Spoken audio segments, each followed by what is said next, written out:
సున్నాలోళ్ళు ఎవలో కాదుల్లో కాంగ్రెస్ పార్టోళ్ళు ఢిల్లీలో ఓట్లైనాయి కదా, ఆ ఓట్లల్లా పెద్ద గుండు సున్నా పెట్టిండ్రు. 70 సీట్లల్లా పోటీలో నిలబడితే ఒక్క జాగల కూడా గెలవలే. చాలా జాగల్లా డిపాజిట్ పైసలు కూడా వెనకకు రాకుంటాయినాయి. కానీ కాళ్ళకు గిరకలు కట్టుకొని నోటికి బైకు కట్టుకొని నేను మోడీ మీద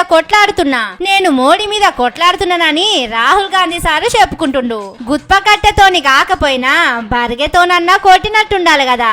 ఢిల్లీ ఓట్లు చూస్తే కోడికతోని కూడా కొట్టినట్టు లేకపాయే.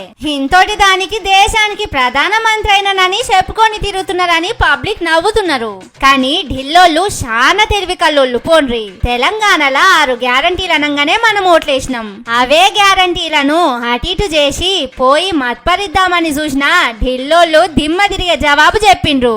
చెయ్యి పాటి ఈపు చింతపండు చేసి ఇంటికి తోలిండ్రు. అయాల రేవంతన్ సార్ కూడా పోయి నేను జిమ్మదారని చెప్పొచ్చిండు. इसीलिए आज मैं दिल्ली जनता से मैं ये गुजारिश करने के लिए आया हूँ इतना दूर कि कांग्रेस पार्टी ने जो वादा कर रहा है इस चुनाव में, वादा निभाने का जिम्मेदारी कांग्रेस पार्टी के है. तेलंगाना राज्य के मुख्यमंत्री मैं जिम्मेदार लेऊंगा, दिल्ली में कांग्रेस के सरकार बना दो. మరి ఇప్పుడు ఓడిపోయిన దానికి కూడా సారు జిమ్మెదారి తీసుకుంటాడా అని సారు మాటలు ఇన్నోళ్ళు అడుగుతున్నారు. గందుకే సారు ఏం లేకున్నా ఏతుల్లావన్నట్టు చేయొద్దు, మంచమున్న కాడికే కాళ్ళు చాపాలే. నోటికొచ్చిన హామీలన్నీ చెప్పి తెలంగాణలో గెలిస్తిరి, అన్నిటికీ గుండు సున్నా పెడితిరి.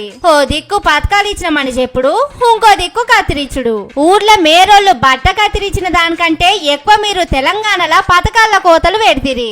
ఈ ముచ్చట ఢిల్లోళ్లకు తెల్లకుంటుంటదా? ఒత్తుడొత్తుతే ఓట్ల మిషన్ కీసుమన్నదో లేదో గాని మీ పార్టీ మాత్రం కీసుమని కైలాసం చూసినంత పనాయే. ఎట్లనో ఏమో పోన్రి. గీ తీర్ల చేసుకుంటా పోతే రాహుల్ సారు ప్రధానమంత్రి ఎప్పుడు కావాలి, సోనియమ్మ చూసి ఎప్పుడు సంబరపడాలి? మీ గోస దలుచుకుంటే నాకే మస్తు బాధ అవుతున్నది.